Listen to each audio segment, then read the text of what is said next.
What to do with hundreds of billions of dollars? Today, both the Texas House and Senate filed their versions of the state budget. Thanks so much for joining us. I'm Jennifer Sanders. And I'm Daniel Marin. These roadmaps will shape how the state spends your tax dollars, and they give us an idea of how much money certain programs could get.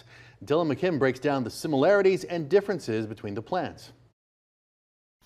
We finally have House Bill 1 and Senate Bill 1, the two different budgetary proposals. The total proposal for House Bill 1 is $335.7 billion. The Senate is a little lower at $332.9 billion. Now, the Speaker of the House said on Wednesday that both versions are substantially similar, which one budget expert says is a good sign. Start kind of signaling that the chambers are ready to work together.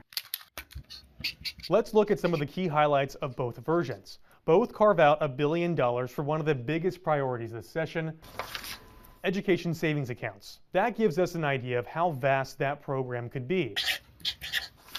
They also have the same amount for border security at $6.5 billion and $402 million for more state troopers. But they do have their differences too.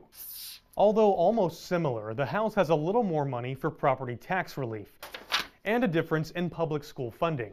But it's important to remember that both of these can change. This is a first draft. Like I said, I don't want to say it's a blank slate. It is a slate with a lot of details in it, but there's more to be done.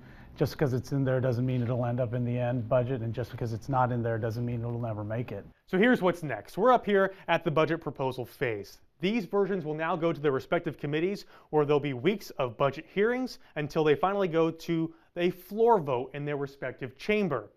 Once that happens, a team from both the House and the Senate will try to reconcile the differences between the two until they reach a final draft that then has to be approved by both the House and the Senate, certified by the Texas Comptroller, and finally signed by the governor.